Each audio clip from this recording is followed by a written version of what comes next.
Good afternoon, everybody, and thanks again for tuning in to this second of the many town halls we will have over the course of this calendar year and going into the next calendar year as well.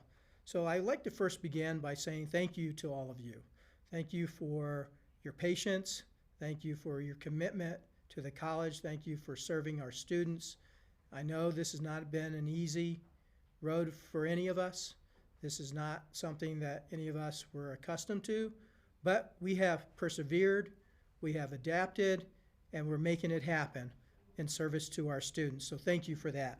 Also, I want to give special thank yous to Lisa Brodsky and her team. Without them, today's town hall would not be possible. So thank you, Lisa, and your team for putting this together. I want to thank Dolores, David, and Dave for joining me this afternoon to share a little bit about what's happening at the college, as well as what we can expect going in the future. We're going to share with you things that wrap around the summer, the fall, as we go into the new year. But we also wanted to do it in a way that answers a lot of the questions that many of you have shared with us leading up to today's event.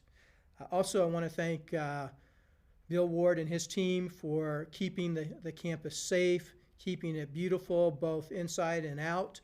And I wanted to share a comment that I received from the City of Tucson's Fire Department that was sent to Bill, just thanking the college for the support we have shown Tucson's Fire Department and helping them in their work with COVID-19. So again, we continue to make a difference well beyond just serving our students. We're making a difference in this community of Tucson, Arizona. And again, I want to just thank all of you for what you've done. Also, I want to again say thank you to Professor Spalding for the work you've done with your students. The face mask project is going well. We've received a number of donors, and they are very much appreciative of the work that you have done, Nancy, with your students, and just for your leadership and showing the way. So today, let me start out by saying, as all the time as you hear me say, and that is, we are an institution of social justice. What does that mean? In short, it means equitable access, equitable outcomes for our students. And equity is different than equal. Equity is about fairness. Equality is more about sameness.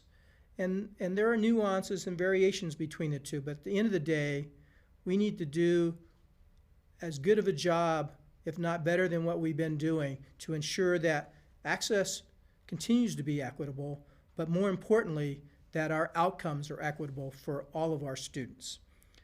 So COVID-19, the future work and learning, and social justice are all converging rapidly into one.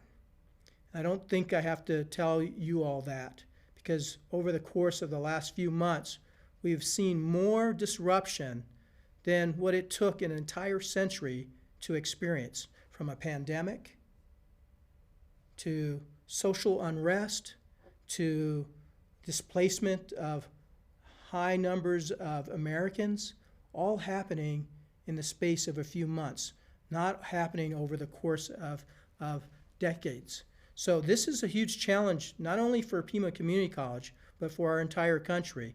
And I'm pleased to say that Pima has stepped up in a major way, and that's because of all of you. So thank you for that. But also, we need to keep in mind that this level of disruption has a human face, and that human face is very real. And I'd like to share some examples of that. So I'm sure many of you know who Edgar Soto is, and I'm very pleased that we were recently able to promote Edgar to campus vice president of Desert Vista campus. But what you may not know about Edgar is he has two sons, both living with him, one of which is a frontline worker who unfortunately contracted the virus. He's doing okay. Edgar and his other son have also gotten tested, and they are doing okay. But it's very real to the Pima family that even our own employees, even our own students, are contracting the virus. But also what Edgar shared with me is that his sister's good friend unfortunately passed away because of the virus. This is a reminder to all of us that we must be ever vigilant in taking this measured approach to bringing back our students, bringing back our faculty and staff to the college. And as you've heard me say numerous times, I will not bring you back if you don't feel comfortable coming into the physical space of the college. We will work with you to accommodate you. Also to you parents, if the K-12 system does not come back to a face-to-face environment, whether on a routine, regular basis, or they do it in a staggered way where your children will have to stay home, we will work with you. Please do not worry. The college will accommodate your schedule and provide the flexibility. Also, you're going to hear from David and Dolores what our plans are that are already underway for the summer, as well as what's going to happen in the fall. We're not going to be able to bring everybody back, and they'll share more about that and the reasons behind that. At the end of the day, this is about health, safety, and welfare. And the board and myself are committed to making sure we take the practical steps possible consistent with the CDC guidelines, with the guidelines from the state and the local county health departments to ensure to the best that we can everybody's safety.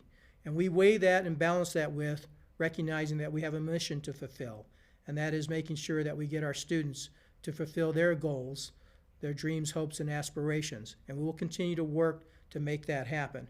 Also, we have to recognize that the future of work and learning is also contributing to the disruption. This was happening long before COVID-19, and thankfully, many of you have really started to remake your programs, integrating the technology into them, so much so that we're seeing a level of success from those programs with our students. And I want to share a story of Victoria.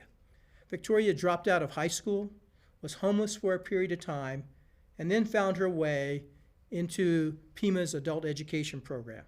They guided her to enter the IBEST program for automated industrial technology.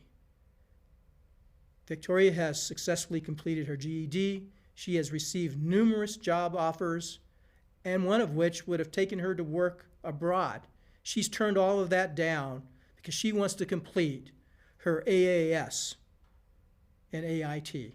This is a fine example of how our adult ed, how our technical programs and our gen ed programs all come together to support the success of our students. So regardless of the on-ramp, Pima will continue to provide multiple on-ramps for students to be successful at the college. Also, I can't say enough about social justice, but I'll say this for now and I'll come back to the topic. Well, back in 2018, I had the pleasure to meet one of our DACA students. She was brought here from Mexico by her parents, and unfortunately they were undocumented, and thus she was undocumented.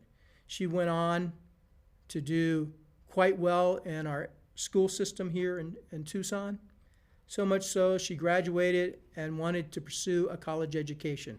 So she chose to come to Pima, where she was doing quite well until the federal government began to change and shift their position around DACA.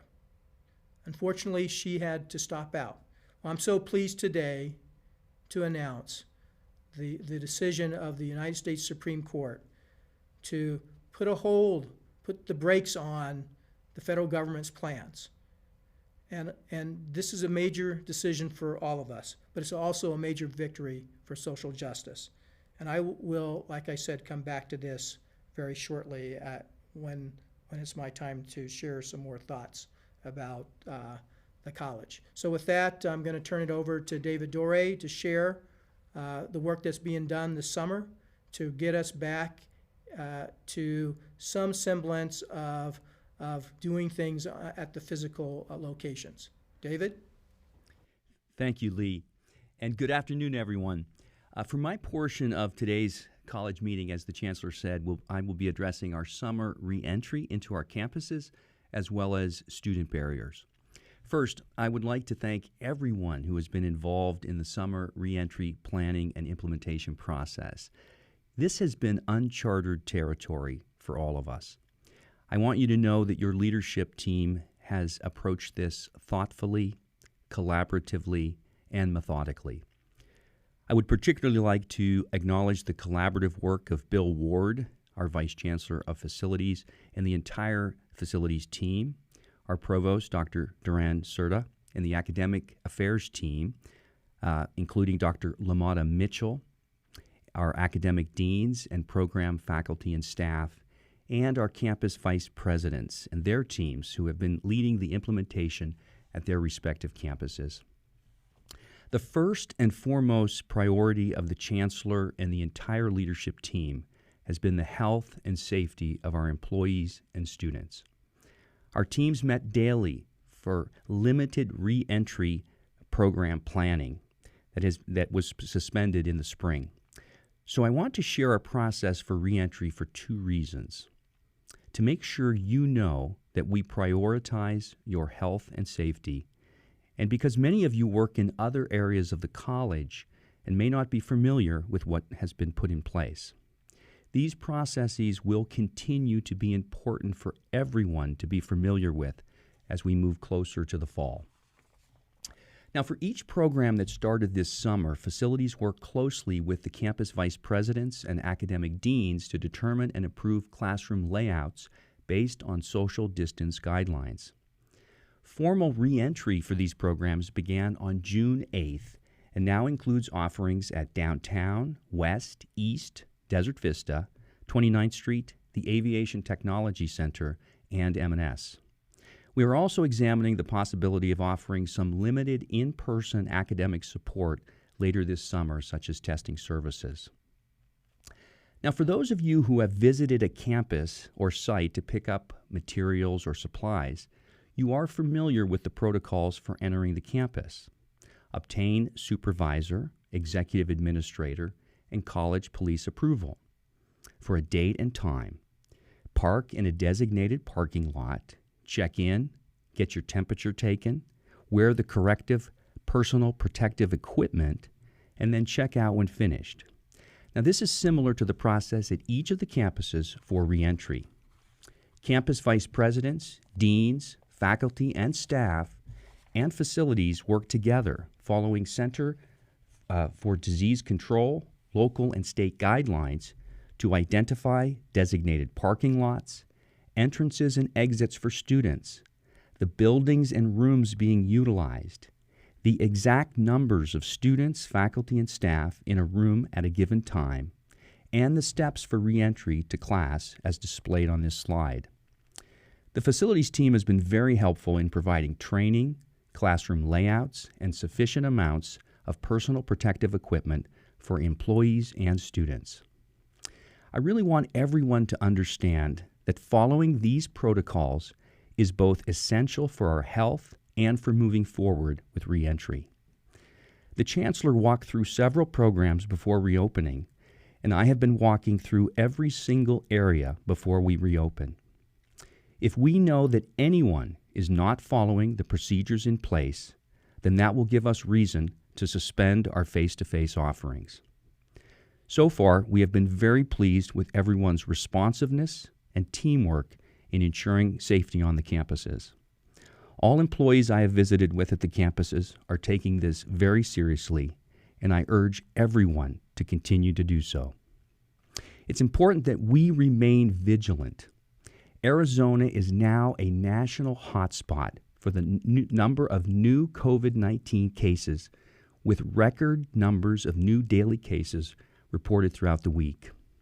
Again, I really want to express my gratitude to all of you who have helped us restart at the campuses. You are helping our students move forward with their academic careers, which is important now more than ever, given the economic challenges that have risen from the pandemic.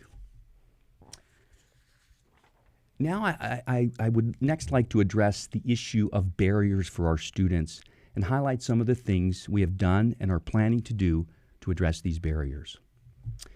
We know the pandemic has intensified barriers to success for our students and accelerated our need to address these barriers. Many of you are seeing the vulnerabilities of our students close up, as so many of them have reached out needing assistance with access to technology and concerns about food, income, and housing.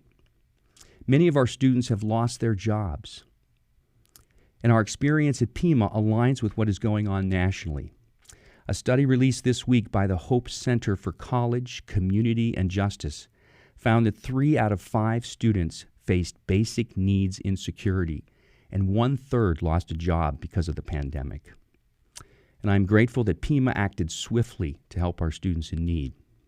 I would like to acknowledge all the work of everyone involved, including our financial aid office, student affairs, and academic support, academic affairs, IT, finance, the PCC Foundation, facilities, and campus leadership who organized a fast response. We have also made significant progress in addressing many structural barriers, and I applaud the work of so many of you who have contributed to the work around multiple measures, implementation, early alert, advising redesign, pathways initiatives, prior learning assessment, our digital literacy initiatives, and improvements to our application process. But we have much work to do. We now know the pandemic has disproportionately impacted people of color. New data from the Center for Disease Control reflect that mortality rates for African American and Hispanic Latino populations are much higher than the white population. Likewise, recent tragic events demonstrate that we as a society continue to struggle with systemic racism, and as an educational institution committed to equity for all our students, we must honestly and courageously confront racism in our society and in our own institution. We as a college must continue to address racial disparities and inequity for our students. Dolores will be further discussing a Breaking Barriers Task Force that we are establishing to continue to examine all of our structures and processes in order to address the difficulties and barriers for our students in entering and completing. Over the summer, Student Affairs organized a training around poverty and the pandemic that helped staff better understand how to work with students in need during this difficult time. So far, over 100 employees participated in the training, and we are expanding this training for more of our employees. Additionally, if space is still available, I encourage everyone to register for the virtual learning communities scheduled throughout the summer, based on Dr. Ibram X. Kendi's book, How to Be an Anti-Racist.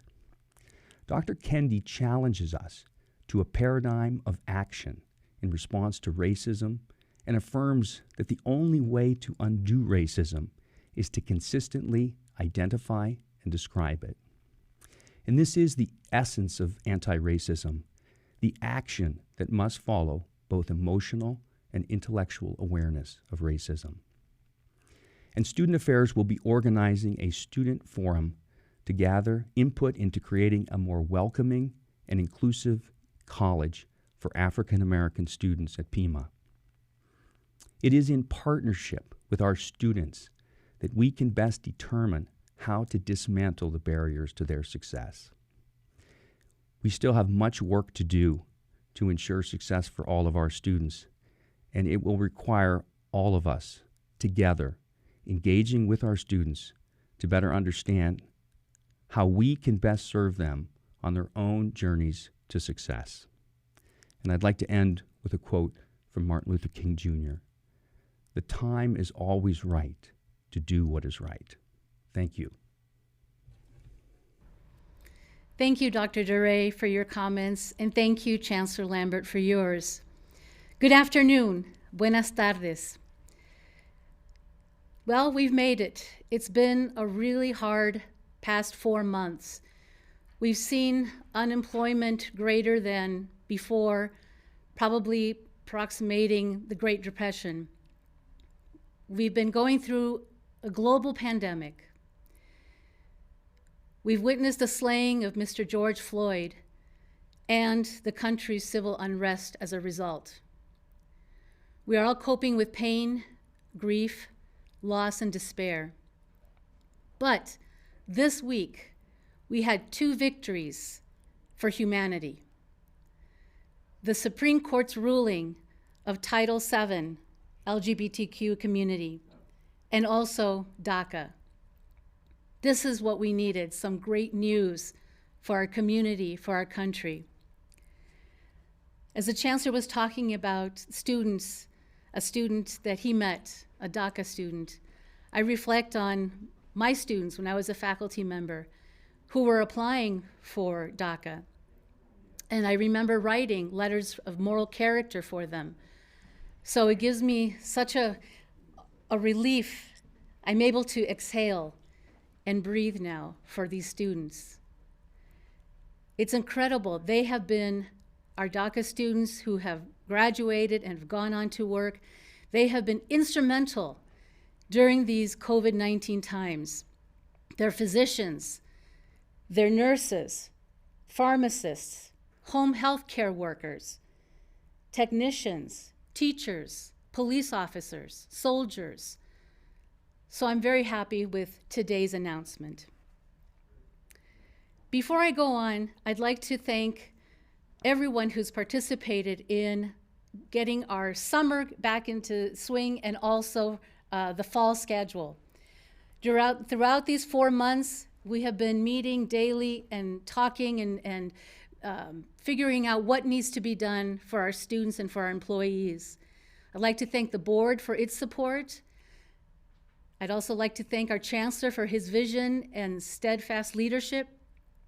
I'd like to thank the ELT, my provost team who've been outstanding and have worked very hard to get our students what they need for their education. I've worked very closely with Dr. Dore and Bill Ward as we prepared for the re-entry for the summer and also for the fall. We've worked closely with student affairs as well, academic support, campus leadership, but I'd particularly like to thank the deans, the department heads, and Dr. Lamada Mitchell, who has been guiding the deans throughout this process. She came on board in her new role as Assistant Vice Chancellor for Student Learning in January, and then soon after was bombarded with the COVID-19 epidemic, and now has been working closely with the deans and with me and the whole provost team to get through this. So I'm very grateful for that. As we know, and as the Chancellor has said, this is about saving lives. We're thinking about Edgar and his family. We're thinking about our faculty, our students, our employees. How do we keep all of you safe and healthy? So I'd like to do a quick walkthrough of the thinking process for the fall schedule. We did a delay for the fall registration. The original date was May 4th, and we changed it to the 25th, so that would give us ample time to work on the fall schedule. Classes will still begin on August 19th. There's no change there. And our primary goal for both the summer and fall schedules is to provide the greatest access to our students while maintaining their safety and health for both the students and employees. So in preparation for the fall schedule, we anticipated the possibility of there being a decline in enrollment. So in doing the fall schedule, we looked at cutting 15% of the sections that we would have had. And that way we're ready, if that is the case, that we do have a decline in enrollment, and then we'll be able to add sections as we go along. This morning, I participated in a webinar, the AACC webinar, that talked about COVID-19 and how faculty and employees, staff, and student affairs, everybody, administrators, are working through this and how we can improve for the fall semester. And they said that this is actually an opportunity for community colleges for an increase in enrollment. So I am hopeful, but just in case, we are ready if there is a decline in enrollment. So I'm going to be showing you in a slide right now about the college's statement that's on the registration page. So that should be coming up in a moment. And there we have it. So this is currently on our website, and it's to inform our community, and specifically our students, on what the fall schedule will include, which is a blend of online, using the Pima's on Pima online platforms, also virtual, and then the hybrid, which combines in-person and online instruction. And we are ready to pivot if we have to go completely online. So that is on the web page. Now I'd like to show you the next slide, which is the fall schedule.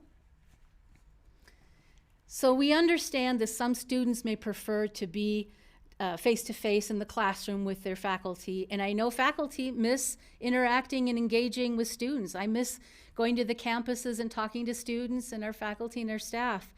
But eventually we will go back to our face-to-face instruction, but only when it's safe to do so.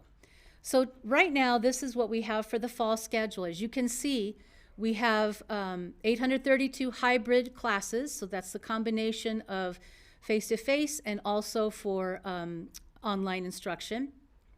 And you can see the various modes, so it's 16 weeks, the number of 14-week classes, 12 weeks, 8 weeks, 5 weeks or less, etc.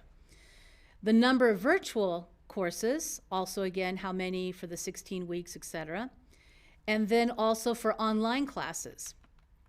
So this is our schedule right now. We are still in the process of moving more of the hybrid classes that we had originally placed as hybrid to more virtual, because in a little bit I'll share my recommendation to the Chancellor and to the board of the fall semester.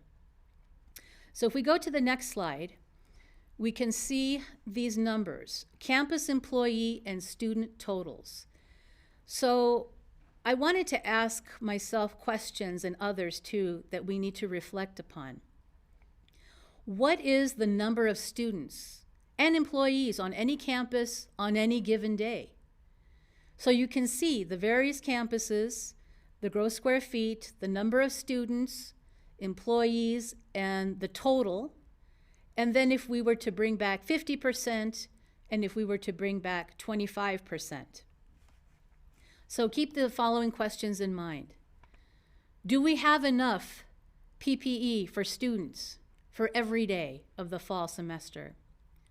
Can we realistically follow social distancing guidelines if we look at those numbers that were on the slide? Do we have the room capacity? Do we know how many faculty are willing to teach on campus amidst the global pandemic? How many faculty and staff have vulnerable conditions? How would we determine this? Can we afford to run the number of CRNs with smaller classes and still stay within budget?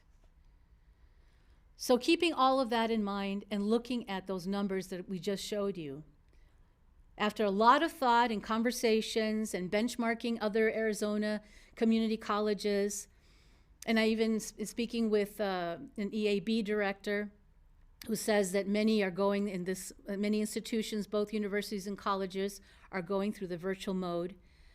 I made a decision on a recommendation for the Chancellor. So of course, access to education and safety and health are our top priorities. But based on college data, CDC guidelines, local, regional, and national guidance, at the last board meeting, I recommended that Pima Community College continue with the current virtual and online environment for the fall semester, with the exception of the hands-on CTE, lab sciences, performing arts, hybrid courses only. So as Dr. Dure explained with the summer reentry of the classes that were unable to complete in the spring and are now finishing in the summer, we're using this as a pilot. And so we can fine-tune our protocols, our processes, and the way the reentry has taken place. We have already been through 2 reentries, and June 22nd will be the final one for completing the spring classes. And then we'll look at others in July and also follow the same protocols and processes for the fall semester. In addition, we'll be using the summer to provide some professional development for faculty who will be teaching virtually and online. And they will be completing the Pima Online Teach course. Under Michael Amick's leadership, we will also ensure quality assurance for the virtual and online classes. This is so we can maintain consistency and uniform quality of our courses. The deans right now are developing an assessment of the whole process, the process of going into virtual instruction, what worked, what didn't work, what we need to do to improve. I'd also like to conduct a survey to faculty to what their opinions are of what worked, what didn't work, what we can do to help support them, and also to our students. Student Affairs for the fall semester and Academic Support Leadership are developing a plan to bring some of the face-to-face student support services back, but only by appointment. And again, following all the social distancing protocols that are guiding us. No more than 50% would be open.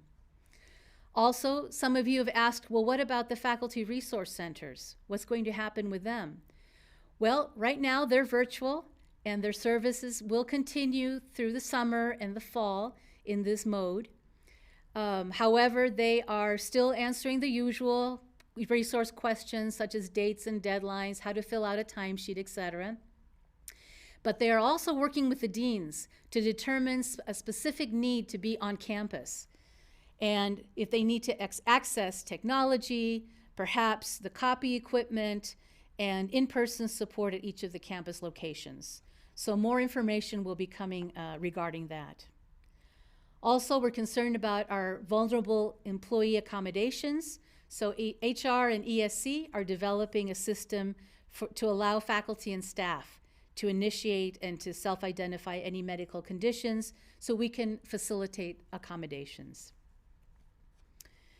In my final slide, I'd like to comment about our commitment to social justice. You've seen the board's resolution, the Chancellor's statement, the Provost's office statement, and also the Faculty Senate statement. All of these are aligned with our commitment. We are heartbroken, grief-stricken, outraged by the continuing violence against our Black brothers and sisters. So it's time to call for action. It's time to mend those broken systems and treat all humans with dignity and respect. So as you have seen through the Provost's office, our statement, if we can go back to the slide so I can delineate the specifics of each one, we're going to examine, as a college, curriculum, instructional materials, and teaching practices. For example, EGTSS, that's Ethnic Gender Transborder Studies and Sociology, has recently developed 2 courses in Africana Studies that are going through the curriculum process now. The College Curriculum Council will be reviewing these course proposals when the faculty return in the fall. And I'd like to thank Dr. Treya Allen for developing these courses. Also, the EGTSS department is submitting a proposal for an NEH grant to also add an additional course for this curriculum for Africana Studies that speaks to the African American experience. As the Chancellor has stated, I will be working with ASU and learning about their new College of Interdisciplinary Arts and Sciences and its bachelor degree program in social justice and human rights. I'd like to see how we can partner and collaborate with them. Also, we'll be looking and reviewing our policies and practices that may create barriers for our students. So some good news, the Registrar's Office in collaboration with the IT Business Enterprise team have made a change to faculty MyPima rosters, enabling students' preferred first name to display when it exists in Banner. That way, the chosen name that's linked to, it's also, if students do not use their first name that they prefer to use, this leads to reduced depressive symptoms, suicidal ideation, and suicidal behavior among transgender youth. So this creates a safe space and a sense of belonging for our students. As Dr. Duray mentioned, we will be having a task force on breaking student barriers. So I'd like to look at this as we're moving from open access to equitable access. We're looking at placement testing, when it's taken. For example, other institutions are coming out more and more of not using ACT or SAT scores. So perhaps we're looking at our placement testing not as a way to get into the college, not at the beginning of the journey, but after, to use it more as a diagnostic. We need to look at technology needs, digital and financial literacy, food insecurity. At the webinar that I was at this morning, there was a survey conducted with 25 colleges with students needing access to computers. They said there were 36% of Black students needed access to computers, while 14% white students needed access to computers. Another question in the survey was about sharing computers with family members. 46% of Black students needed to share their devices with their family, while 23% of white students needed to do that. So there are many things that we need to be working on, and you will be hearing from me regarding this task force that David Doré and I will be overseeing. And this will include, of course, faculty, staff, administrators, and students. If we go back to the slide, other points that I'd like to highlight is we want to have critical, crucial, and potentially uncomfortable conversations within and outside our teams. As Dr. Duray mentioned, the Teaching and Learning Center and our Diversity, Equity, Inclusion Office are hosting sessions of a virtual learning community where employees are reading Ibram X. Kendi's How to Be an Anti-Racist. And to quote from his book, "The only way to undo racism is to constantly identify it and describe it, and then dismantle it." As Dr. Duray mentioned, we will be holding town hall meetings for students. That will be in the summer, and then Dr. Lamada Mitchell and I, working with community members, will be hosting one in the fall. And this is to discuss and understand the impacts of violence and racism. We're also going to be adopting a faculty hiring framework that helps faculty reflect the diversity of the students we serve. Our faculty are role models for our students, so our students of color need to see and identify themselves when they see a faculty member. Also, we need to develop and provide diversity, equity, inclusion, professional development opportunities for college personnel. And I'd like to share with you that we're going to be conducting a diversity, equity, and inclusion comprehensive assessment, and this will be done by a third party to look at all areas in the college that will need to be assessed, and then how we can improve and support our students better. And then lastly, we want to make sure that we have safe places and people throughout the college that our students can turn to when they need support. So let's think about what changes we can make in ourselves and our community that can contribute to greater equity. We need to work together, and we have been. This whole COVID-19 global pandemic has shown all over the world, and here at Pima, how we're working together to get through this. So let's learn and face the past with courage and resilience, and build on equitable pieces so our college and our students feel equitable in this community. I'd like to quote the great poet and civil rights activist Maya Angelou. "History, despite its wrenching pain, cannot be unlived, but if faced with courage, need not be lived again." Thank you. Muchas gracias. And with that, I'd like to turn it over to Dr. David B., our Executive Vice Chancellor for Finance and Administration, and he will be talking about the budget and EL. Thank you. Thanks, Dolores. First, before I start with the financial information, I just want to say how proud I am to be a member of an organization that is committed to social justice and dedicated to making our community, our country, and the world a better place. Together, we can make a difference and we will make a difference.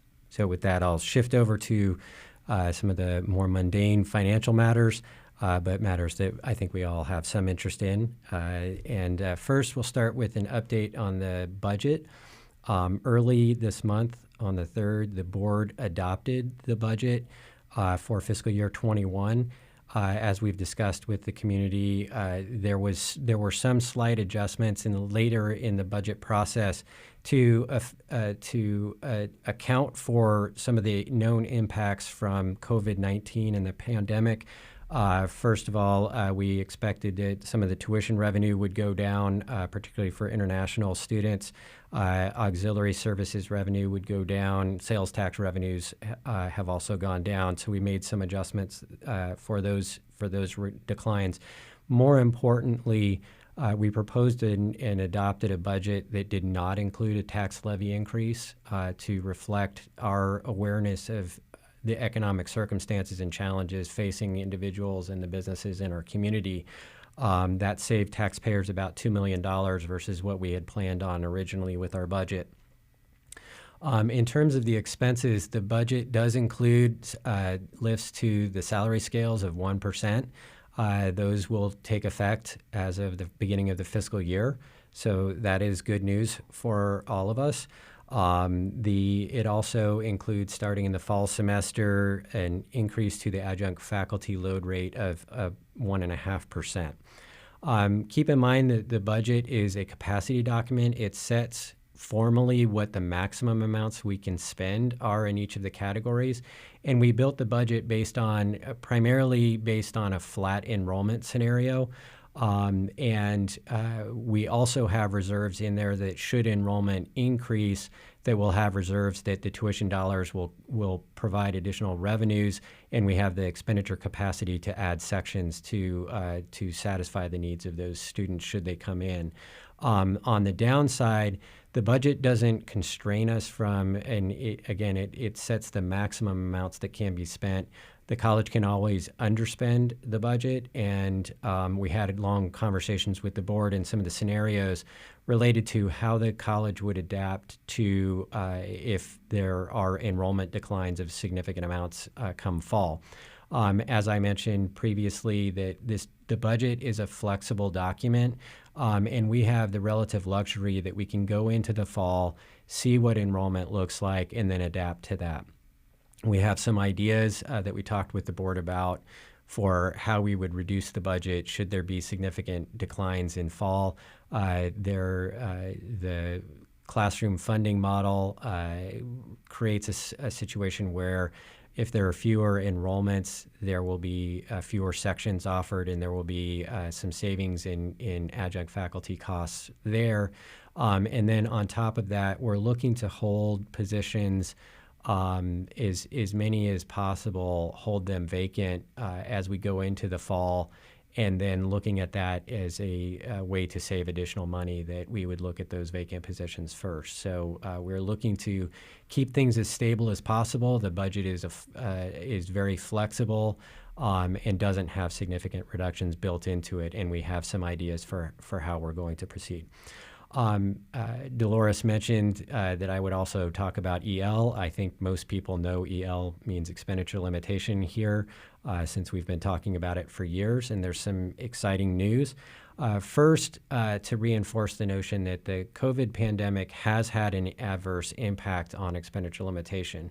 Some of the revenue declines that I mentioned are excludable revenues, and that puts additional pressure on our expenditure limitation and how that works.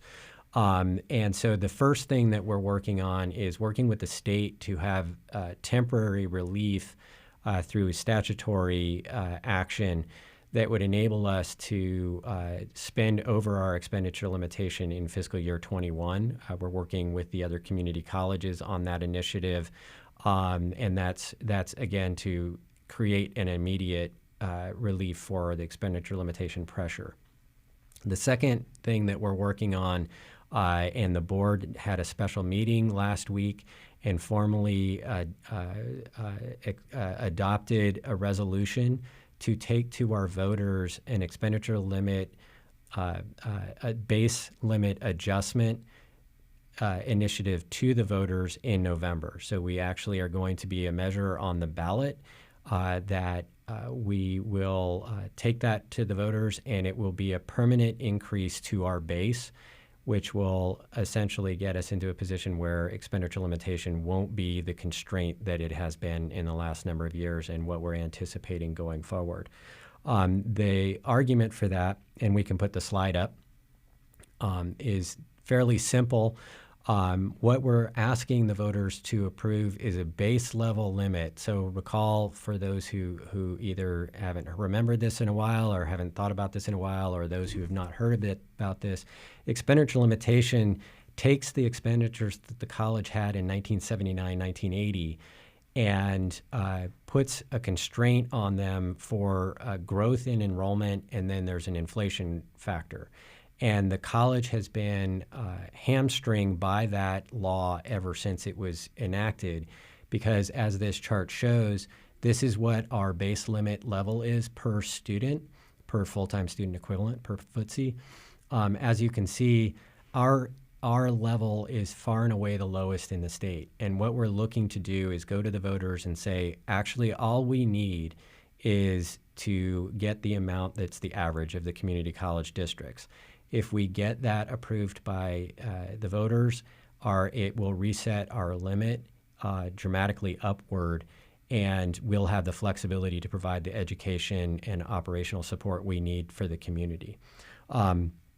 We're working, again, I mentioned that the board has formally adopted the resolution. We will be filing that with the county in the next couple of weeks. And then working on getting a publicity pamphlet, that kind of information out to the voters in the coming months. The college is not able to advocate on its own behalf. We can provide factual information and objective information, but we're clearly constrained from advocating on our own behalf. And so there is an external committee of business leaders, and interested parties. The Pima Community College Foundation is involved in this, that will be putting together the advocacy that will help the college get this important initiative passed. The other piece to this is that it is not going to impact taxes. So it will give us the flexibility to move the resources that we're already getting to the most important and critical needs at the college, to provide the education, to provide the student services that this community both deserves and will need in terms of being part of the economic recovery. It's going to be an exciting time. It's going to be a whirlwind. Looking forward to this and making sure that the community provides the support that we need as a college. It has the potential to be a game changer. I alluded to this, and this is the last piece I'm going to talk about, is some of the questions that came in were concerns about the financial future and what to look for. We, as we have been for years, will be very open and transparent about the budgetary challenges. What factors we're going to be looking at is really around enrollment in the fall. If enrollment is down dramatically, we will be clearly communicating that with the college community, letting them know what the implications of that are, and talking through what the various scenarios are that we're going to look at in terms of future budget reductions. It's not going to be a surprise to anybody, and hopefully we will see something where the enrollment will actually be flat or potentially even go up as we make our case to the community that we are the place to come to get retrained, to get a degree, to get a certification, to get additional education that will help people get the jobs that they need. So we're all, I think, part of the potential solution here. It's an exciting place to be, and I'm looking forward to seeing the future and being part of it. So thank you. And with that, I will turn it over to our Chancellor. Well, again, I just want to say thank you to David Dore, Dolores Duran Certa, and Dave B. for the tremendous work they have done as part of the Pima Community College team and family. I want to thank again all of you for what you are doing to support the success of our students. What I'd like to do is talk a little bit about marketing before I wrap up, and then if we have time, we may be able to take one or two additional questions. So the board, going into approving next year's budget, had agreed to an additional infusion of $500,000 into the marketing budget. Remember, this current year, the board had agreed to a one-time infusion of $1 million into the marketing budget. So going into the fall, or actually into the next fiscal year, that'll be a $500,000 permanent increase to the marketing budget. And the college has already been able to find an additional $500,000 to add to the 500. So we will continue our $1 million investment into marketing. And there will be a number of areas that we'll be putting a lot of attention to and focus on, as well as what we've already done. And I'll be glad for Lisa to send out Pima also. You see all the pieces we've done around marketing and what we're planning to do with marketing. But as we talk with our partners across the country, they always remind us, marketing is only as good as what you have to offer and the services you provide. So we have to keep in mind that we must stay vigilant to provide the best customer service experience for our students, that we offer relevant and timely programming that helps them achieve their hopes, dreams, goals, and aspirations. So let's always stay focused on that, and I think we'll continue to see the success we have been experiencing to date. Let me say a few closing remarks. And this has been one of the most difficult years that any of us could have ever imagined.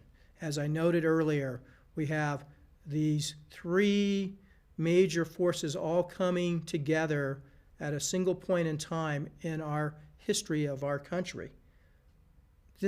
Making this one of the most consequential years in the history of our nation. But also, there's a lot of positive to take out of this.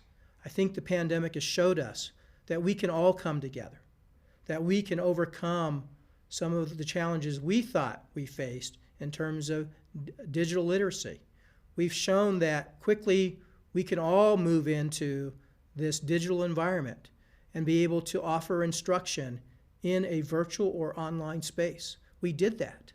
We've also shown that we could deliver our services in that digital environment. I'm not saying it hasn't left some people out, because it has, and that's a huge problem, and we're going to have to work on that. But what we have shown is, in a short period of time, when we come together as a team, when we come together as a family, we can accomplish much, and there's still much to be accomplished. Our college, as you all know, we have a direct responsibility for the training and teaching of law enforcement in this community. And it is our responsibility to ensure that we do what we can, that our curriculum emphasizes bias training, cultural sensitivity, de-escalation techniques, and a demilitarized approach to policing. We have placed greater emphasis on our own police force to be focused on community policing. And I can say that our new chief, Buddy James, has sent me a note recently saying he is committed to making sure that Pima Community College engages in a community policing practice, that we not engage in some of the things we've seen across our country, that is not the way we're going to do policing at Pima Community College. And if Buddy agrees, I'd be glad to share what he shared with me, with all of you. Also, this has been a hard year for me personally. Some of you saw what I shared with the board at the last regular board meeting. And my family, my dad's side of the family, they come from Greensboro, North Carolina area. One of the centers for Jim Crow. And some of the sit-ins during that period of time took place in Greensboro, North Carolina. And my father would share with me his experience as an African-American male, what his experiences were on a daily basis, and not feeling safe going to school, coming home, or working on the farm. And he left North Carolina so that his children would not have to endure the experiences, the racism that he faced. And unfortunately, I can't say that I've been completely free of the racist experiences personally. But I also know that as your chancellor, I'm in a position to make sure that this college, your college, that we take every step possible to do what we can to make sure that we are a college where all students are welcome, that all students can be successful, and that we don't have to look back and say we didn't do our part to make sure that black lives do matter, that other people of color lives do matter, that all of our students matter. That is my commitment to all of you. And I'm sure that is a commitment that each and every one of you share to ensure the success not only of our college, but of our community. But let me just say a few additional words. I want to thank Dr. Mays Ahmad and Kate Schmidt for the work they're doing with the Teaching and Learning Center. They had already planned to bring Dr. Ibram Kendi to the college to have conversations around race and anti-racism. That was the plan before the most recent horrific events surrounding George Floyd's death and so many other African Americans in our country. And so that was our commitment before. The difference now is we need to accelerate our work. We can't continue to take months and years to make necessary changes to the barriers that we have as a college to getting in the way of the success of our students, as outlined by our provost and by President Doré. We must accelerate. We must move quickly. Every day we don't make these changes, a life is lost. And I know that you all agree with me. We are not going to stand for that. Also, this college is committed to working with the community. We are partnering with Barbea Williams. Some of you know her, a former PCC faculty member. She's the director of the Williams Performing Company, and she is hosting the 50th anniversary of Tucson's Juneteenth Festival, which we will be a partner with her and her company to make sure that this will be a successful virtual event coming this Saturday. Also, people ask me, so how long can we expect that we will be in this current mode of operation, this virtual mode of operation? So in a recent conversation with Senator Kirsten Sinema, she reminded those of us on the call that we're not talking a month from now, we're not talking come December or January. We're likely to be in this mode going to next summer, and maybe even as long as next fall. So we just need to brace ourselves that this is the new reality. But also, as we come out of this new reality, we're going to come out stronger, because together as a family and as a team, we are going to make sure we fulfill the mission of this college and the pledge we have to ensure equitable access, equitable outcomes for our community. So let me just say one last thing. This has been one of the great weeks in the history of this country, when the United States Supreme Court said that LGBTQ individuals should be covered under Title VII. That was a major step in the right direction for social justice. And then for the Supreme Court to announce today that the Trump administration cannot execute their winding down of the DACA program through the process that they were moving forward with. This has been a great week, and let's make sure we all continue to stay focused. This is about all of us together, and I care first and foremost about you and your families and I will do what I can, and I know the board is committed to the same thing, to make sure you're safe and healthy. Thank you. So, again, and this college, we will continue to do what we can to make sure that each of you are safe and well. And thank you for your commitment. Please have a great day, and please enjoy your weekend. Thank you.